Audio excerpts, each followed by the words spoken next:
হরে কৃষ্ণ। শ্রীমদ্ ভগবতের অষ্টত্রিংশতি অধ্যায় অক্রূরের বৃন্দাবনে আগমন শ্রবণ করুন।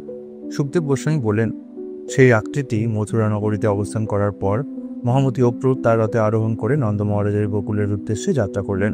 পথে যেতে যেতে মহাত্মা অক্রূর কমলনয়ন পরমেশ্বর ভগবানের প্রতি পরম ভক্তি অনুভব করে এইভাবে ভাবতে লাগলেন। শ্রী অক্রূর ভাবলেন, আমি কোনো পুণ্যকর্ম করেছি কি? কি এমন কঠিন তপস্যাই বা করেছি? এমনকি আরাধনা বা দান করেছি যে আজ আমি শ্রী কেশবকে দর্শন করতে পারবো? যেহেতু আমি একজন বিষয়মগ্ন জড়বাদী ব্যক্তি, তাই শূদ্রকুলজাত কারো পক্ষে বৈদিক মন্ত্র উচ্চারণ করার মতোই ভগবান উত্তম শ্লোককে দর্শন করার এই সুযোগকে আমার অত্যন্ত দুর্লভ বলেই মনে হচ্ছে। এরকম ভাবনা অনেক হয়েছে। শেষ পর্যন্ত আমার মতো একজন পতিত আত্মাও অচ্যুত পরমেশ্বর ভগবানকে দর্শন করার সুযোগ পেতে পারে, কারণ কখনো কোনো বদ্ধ জীবও কল নদীতে বাহিত হয়ে তীরে পৌঁছে যায়। আজ আমার সকল অমঙ্গল নষ্ট হলো এবং আমার জন্মও সার্থক হলো, কারণ যোগীগণের ধেয় পরমেশ্বর ভগবানের পাদপদ্মদয়ে আমি আমার প্রণাম নিবেদন করতে পারবো।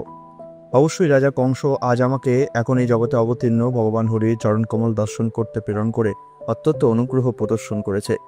কেবলমাত্র তার পদনখের কিরণ প্রভাবেই অতীতে অনেক আত্মা, দুস্তর সংসারবদ্ধ জীব উত্তীর্ণ হয়ে মুক্তি লাভ করেছে। হে হরি, সেই পাদপদ্ম ব্রহ্মা, শিব ও অন্যান্য সকল দেবতা দ্বারা, এমনকি লক্ষ্মী দেবী দ্বারা এবং মহামুনি ও বৈষ্ণবগণ দ্বারা অর্চিত হয়, এবং ভগবান তার সহচরগণ সহ প্রচারণকালে সেই চরণ কমল দ্বারা বনে বিচরণ করেন, আর সেই চরণদন গোপীগণের কুচ কুমকুমে রঞ্জিত হয়ে থাকে। আমি নিশ্চয়ই ভগবান শ্রী মুকুন্দের মুখমণ্ডল দর্শন করব, কারণ হরিণেরা এখন আমার দক্ষিণ দিকে বিচরণ করছে।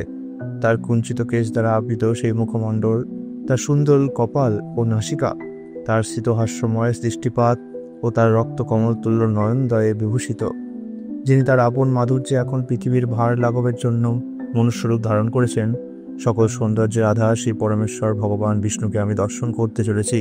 তাই এটা অনস্বীকার্য যে আমার নয়ন দুটি তাদের অস্তিত্বের সার্থকতা লাভ করবে। তিনি জাগতিক কার্য ও কারণের সাক্ষী হয়েও সর্বদা অহংকার শূন্য। তার অন্তরঙ্গা শক্তির দ্বারা তিনি ভেদ ও ভ্রমের অন্ধকার দূরীভূত করেন। তার মায়া শক্তির ওপর দৃষ্টিপাত করে তিনি জগতে যখন জীবের প্রকাশ ঘটান, তখন তাদের প্রাণ, ইন্দ্রিয় ও বুদ্ধিতে অপ্রত্যক্ষভাবে তিনিও অনুভূত হন।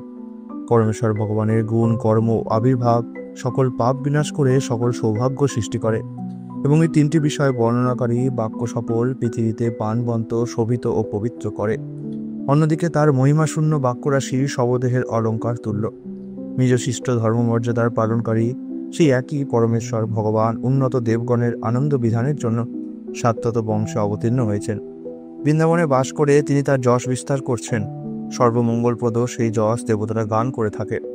মহাত্মাগণের গতি ও গুরু, ভুবন মধ্যে অদ্বিতীয় কমনীয় চক্ষুষ্মাঙ্গনের মহা আনন্দদায়ক, প্রকৃতপক্ষে লক্ষ্মী দেবীরও অভিলষিত আশ্রয়স্থল তার সেই নিজ রূপ আজ আমি নিশ্চয়ই দর্শন করব। এখন আমার জীবনের সকল প্রভাতই হয়ে উঠেছে মঙ্গলময়। অতঃপর আমি তৎক্ষণাৎ রথ থেকে অবতরণ করে পরমেশ্বর ভগবান কৃষ্ণ ও বলরামের চরণ কমলে প্রণাম নিবেদন করব। আত্মোপলব্ধি লাভের কঠোর চেষ্টায় মহাযোগীগণ তাদের সেই চরণই চিত্তে ধারণ করে থাকেন। আমি ভগবানের গোপপালক সখাবৃন্দ ও সকল বৃন্দাবনবাসীদেরও প্রণাম নিবেদন করব। আমি যখন তার চরণ কমলে পতিত হব, তখন সর্বশক্তিমান ভগবান আমার মস্তকে তার করকমল স্থাপন করবে। বলশালী সর্পের মতো মহাকাল দ্বারা অত্যন্ত উদ্বিগ্ন হয়ে যারা তার আশ্রয় প্রার্থনা করেন, এই হাত তাদের সকল ভয় দূর করে। সেই করকমলে শ্রদ্ধার্ঘ অর্পণ করে পুরন্দর ও বলি স্বর্গের রাজা ইন্দ্রের মর্যাদা লাভ করেছিলেন, এবং রাসনৃত্যের আনন্দময় লীলায় ভগবান যখন গোপীগণের শ্বেতবিন্দু মুছে দিয়ে তাদের ক্লান্তি দূর করলেন, তাদের মুখমণ্ডলের স্পর্শজনিত সেই হাত সুগন্ধি ফুলের মতোই সুবাসিত হয়েছিল। যদিও কংস তার দূত রূপে আমাকে এখানে প্রেরণ করেছে, তথাপি ভগবান অচ্যুত আমাকে শত্রুরূপে বিবেচনা করবেন না, কারণ শেষ পর্যন্ত সর্বজ্ঞ ভগবানই এই দেহরূপ ক্ষেত্রের প্রকৃত জ্ঞাতা, এবং তার নির্মল দৃষ্টিতে জীবের হৃদয়ের ভিতর ও বাহির সকল প্রয়াসেরই তিনি সাক্ষী।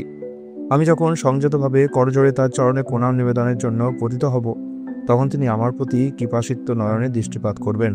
তখন আমার সকল পাপ তৎক্ষণাৎ দূরীভূত হবে, আর আমি তখন সংখ্যামুক্ত হয়ে পরম গভীর আনন্দ অনুভব করব। আমাকে অন্তরঙ্গ বন্ধু ও আত্মীয় রূপে হৃদয়ঙ্গম করে ভগবান শ্রীকৃষ্ণ তার বলশালী বাহু দুখানি দিয়ে আমাকে আলিঙ্গন করবেন, আর তৎক্ষণাৎ আমার দেহ পবিত্র হয়ে কর্মজনিত সকল জাগতিক বন্ধন থেকে মুক্ত হব। মহাযশা ভগবান কৃষ্ণের আলিঙ্গনবদ্ধ হয়ে আমি তার সামনে করজোড়ে নতমস্তকে দাঁড়িয়ে থাকব, আর তিনি আমাকে উদ্দেশ্য করে বলবেন, হে প্রিয় অক্রূর। সেই মুহূর্তে আমার জীবনের সব উদ্দেশ্য পূর্ণ হয়ে যাবে। প্রকৃতপক্ষে পরমেশ্বর ভগবানের কাছে যার জীবন আদৃত না হয় তার সমগ্র জীবনটাই নিষ্ফল। পরমেশ্বর ভগবানের কোনো প্রিয় ও পরম সুহিত নেই, এমনকি তিনি কাউকে অবাঞ্ছিত, দেশযোগ্য বা উপেক্ষণীয় মনে করেন না। তার ভক্তগণ যে যেভাবে তার ভজনা করে, প্রেমময় পরমেশ্বর ভগবান সেইভাবেই তাকে ফল প্রদান করেন। ঠিক যেমন স্বর্গের কল্পবৃক্ষের কাছে প্রার্থিত সকল আকাঙ্ক্ষাই পূর্ণ হয়। অতঃপর আমি যখন আমার মস্তক অবনত করে দণ্ডায়মান থাকব, তখন পরমেশ্বর ভগবান শ্রীকৃষ্ণের জ্যেষ্ঠ ভ্রাতা যদুশ্রেষ্ঠ আমাকে আলিঙ্গন করার পর আমার অঞ্জলিবদ্ধ হাত ধারণ করে তার গৃহে নিয়ে যাবেন। সেখানে তিনি আমাকে সকল উপাচারে স্বাগত সম্মান জানাবেন এবং তার পরিবারের সদস্যদের প্রতি কংস কিরকম আচরণ করছে আমার কাছে তা আরও জানতে চাইবেন। সুখদেব গোস্বামী আরও বললেন, হে রাজা, পুত্র যখন পথে যাত্রা করছিলেন, তখন এইভাবে গভীরভাবে শ্রীকৃষ্ণ চিন্তায় মগ্ন হয়ে সূর্য অস্তাচল প্রারম্ভে তিনি গোকুলে উপনীত হলেন। নিখিল লোকপালগণ তাদের কিরীটে যার পবিত্র চরণ ধারণ করেন, তার সেই পদচিহ্ন ও ক্রূর গোষ্ঠে দর্শন করলেন। পদ্ম, জব ও অঙ্কুশ চিহ্নিত ভগবানের স্বতন্ত্র সেই পদচিহ্ন ভূমিতলকে অপূর্ব সৌন্দর্য মণ্ডিত করে তুলেছিল। ভগবানের পদচিহ্ন দর্শনের আনন্দে চঞ্চল হয়ে শুদ্ধ প্রেমবশত তিনি রোমাঞ্চিত হলেন এবং তার নয়ন দুটি অশ্রুপূর্ণ হয়ে উঠল। অক্রূর তার রথ থেকে লাফ দিয়ে নেমে, আহা, এই আমার প্রভুর পদতলের ধূলিকণা বলে চিৎকার করে ওই পদচিহ্নের মধ্যে গড়াতে শুরু করলেন। সকল জীবের জীবনের উদ্দেশ্য হচ্ছে এই আনন্দ, যা কংসের নির্দেশ পাওয়ার পর সকল দম্ভ, ভয়, অনুতাপ পরিত্যাগ করে ভগবান শ্রীকৃষ্ণের দর্শন, শ্রবণ ও স্মৃতি ইত্যাদি বর্ণনায় মগ্ন হয়ে অক্রূর অর্জন করেছিলেন। অক্রূর কৃষ্ণ ও বলরামকে ব্রজের প্রদোহন স্থানে দর্শন করলেন। কৃষ্ণ পীত ও বলরাম নীল বসন পরিধান করেছিলেন, আর তাদের নয়ন দুটি ছিল শরৎকালীন কমলের মতো। বলশালী বাহু সেই দুই বালকের শ্যামবর্ণের একজন ছিলেন লক্ষ্মী দেবীর আশ্রয় স্বরূপ, আর অন্যজন ছিলেন শ্বেত বর্ণের। তাদের সুন্দর মুখমণ্ডলের জন্য তারা ছিলেন পরম সুন্দর পুরুষ। তারা যখন সদয় হাস্যযুক্ত দৃষ্টিপাতে হস্তি শিশুর মতো বিচরণ করেন, তখন সেই দুই প্রধান পুরুষের ধ্বজা, বজ্র, অঙ্কুশ ও পদ্ম চিহ্নিত চরণ চিহ্নে ব্রজভূমি সুশোভিত হয়ে ওঠে। সেই দুই উদার ও মনোরম লীলাপুরুষ রত্নহার ও বনমালায় অলঙ্কিত, পবিত্র গন্ধদ্রব্যে অনুলিপ্ত, সদ্য স্নাত এবং নিষ্কলঙ্ক বেশভূষায় সজ্জিত ছিলেন। জগৎপতি স্বরূপ এই দুই আদিপুরুষ জগতের কল্যাণের জন্য কেশব ও বলরাম তাদের দুই পৃথক রূপে এখন অবতীর্ণ হয়েছেন। হে মহারাজ পরীক্ষিত, তারা যেন দুটি সুবর্ণ পর্বতের মতো, একজন মকরতমণ্ডিত এবং অন্যজন রজত শুভ্র রূপছটায় সকল দিকে আকাশের তমসা দূর করছে। স্নেহবিহল অক্রূর তার রথ থেকে সত্তর লাফ দিয়ে অবতরণ করে কৃষ্ণ ও বলরামের চরণ প্রান্তে দণ্ডবৎ পতিত হলেন। পরমেশ্বর ভগবানকে দর্শনের আনন্দে অক্রূরের নয়নদয়ে অশ্রুপ্লাবিত হয়েছিল এবং তার অঙ্গ পুলকে শোভিত হয়েছিল। হে রাজন, উৎকণ্ঠায় বশত তিনি নিজের পরিচয় দিতেও সমর্থ হলেন না। অক্রূরকে চিনতে পেরে ভগবান শ্রীকৃষ্ণ তার রথচক্র চিহ্নিত হস্ত দ্বারা তাকে কাছে টেনে নিয়ে আলিঙ্গন করলেন।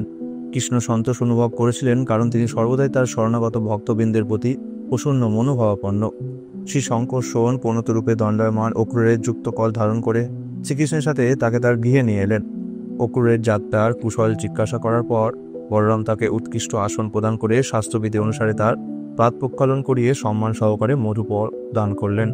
সর্বশক্তিমান ভগবান বলরাম অক্রূরকে গাভী দান করলেন, তার শান্তি দূর করার জন্য পাদ সম্মান করলেন, আর তারপর অত্যন্ত শ্রদ্ধা ও সম্ভ্রমের সঙ্গে উপযুক্তভাবে প্রস্তুত বিভিন্ন সুস্বাদু অন্ন পরিবেশন করলেন।